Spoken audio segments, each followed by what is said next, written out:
Hurricane Melissa made landfall with winds the speed of a bullet train. The storm slamming into the western side of Jamaica at midday as a Category 5 storm, the strongest to hit the island since records began more than 150 years ago. The sustained winds reached nearly 300 kilometers an hour with powerful wind gusts. Nearly 15,000 people are in shelters. At least 1/3 of the island is without power. Officials say some hospitals are flooded and at least one parish is entirely underwater. Roads throughout the country are blocked. Jamaica now in darkness. Officials say it is too soon to know the true extent of the destruction. Melissa now heading northeast over open seas as a slightly weaker but still powerful Category 4 hurricane. It's expected to hit Cuba tomorrow. Well, here's a live look at Montego Bay, usually a travel hotspot, including for Canadians, but the port has been hit hard by the storm. Officials in Jamaica estimate about 25,000 tourists are stranded across the island. Jamaican journalist Zahra Burton is at the country's emergency management office in Kingston. Zahra, thank you very much for making time for us. What do you know about the impact of the hurricane and the extent of damage or injuries? Well, as of right now, we don't know of any reported deaths, nor do we know about any assessment of any damages or anything like that. But as you said, in areas, especially out west, in areas like Westmoreland, areas like St. Elizabeth, Manchester, which is to the south, you're seeing significant damage. I saw a video online of flooded hospital roads. There were houses that were submerged underwater. Like you said, St. Elizabeth, that whole parish, the minister said today that that parish is underwater. I know that there was some impact as well over in St. James in Montego Bay. One person was telling me that their door had flown off during the hurricane. So it was a very significant impact to lives in terms of their disruption, at least. I mean, we don't have any reports of any deaths other than the 3 that you remember had perished prior to the hurricane because of preparation for this storm. It has been just one of those storms that even the minister had to say it's one of the worst experiences that Jamaica has actually gone through and one of its biggest tests of its infrastructure. Listen in. The parish of St. Elizabeth is underwater. The damage to St. Elizabeth is extensive based on what we have seen. Jamaica has gone through what I can call one of its worst period. Our infrastructure has been severely compromised. St. Elizabeth is the breadbasket of the country, and that has taken a beating. The entire Jamaica has felt the brunt of Melissa. Are right in the middle of this crisis right now. It is evening. It's dark. I assume that the lack of reports of damage have a lot more to do with not having good communication as opposed to not having extensive damage. How's the government supporting people who have been affected? One of the biggest challenges we have right now is that 78% of JPS's customers are without power. And when you're without power, obviously, that will impact your communications. And of course, communications also has their own issues as well.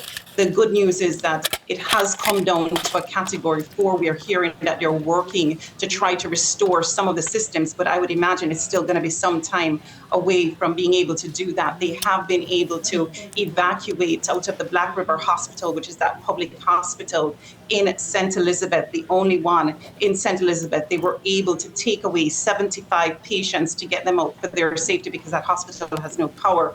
There was also a report in Mountainside, St. Elizabeth. I saw this on X a little bit earlier. There was an individual who had posted to say that there were 10 people, including 4 babies, that were trapped in Bethany, in Mountainside, and St. Elizabeth, and they were able to get help. I was here at the command center, the Office of Disaster Preparedness and Emergency Management, and I remember saying to them, look, you guys, you got to send somebody for these guys. But I'd heard that they had already gotten some amount of help, so they were able to do that. However, I must be very frank with you, even the minister said it, there have been reports of other people that were marooned, and the government at that stage of the storm just was not able to get in there and to help them. So we don't know the impact to lives.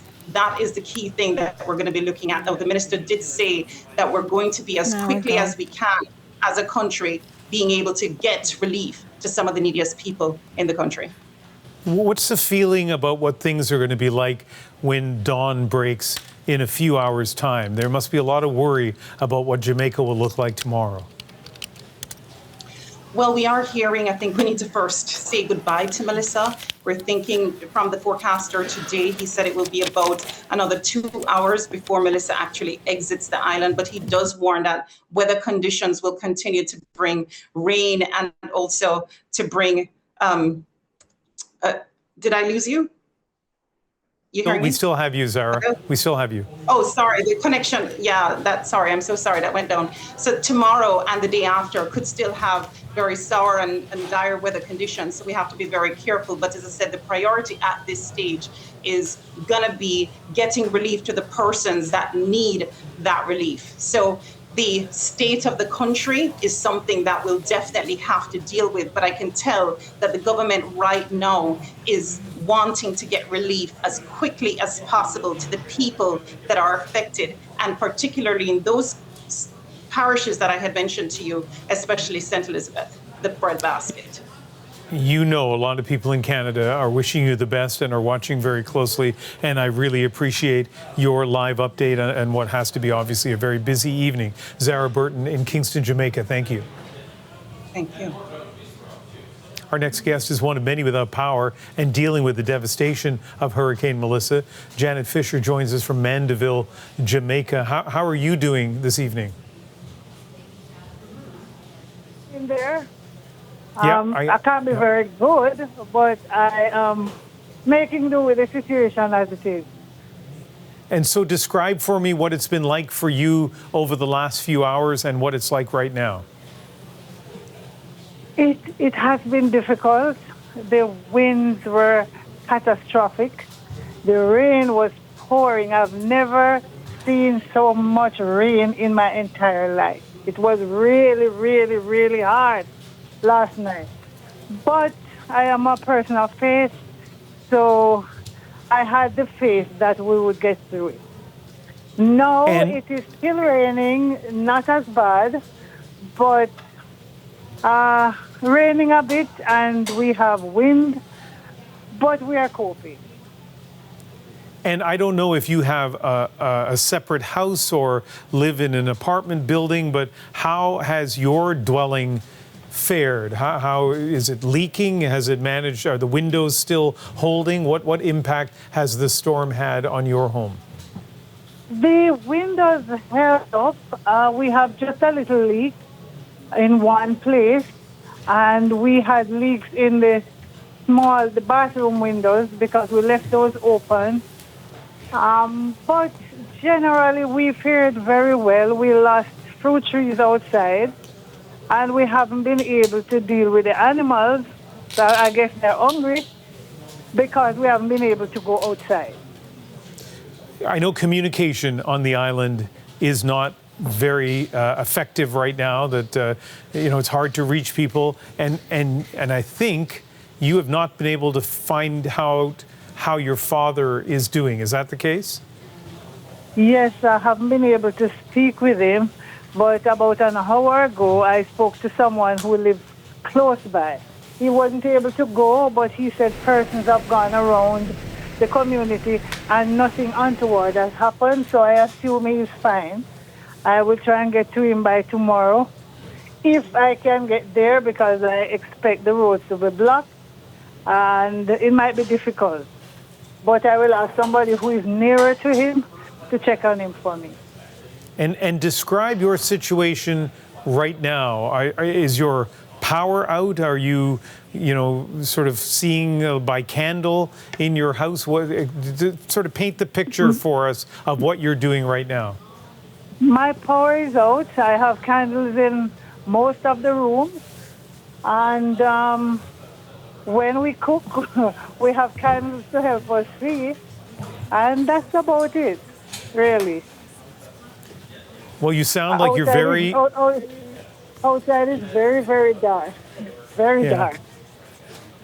You sound very resilient, and we wish you the best, and we so much appreciate you talking to us. Janet Fisher in Mandeville, Jamaica, thank you so much.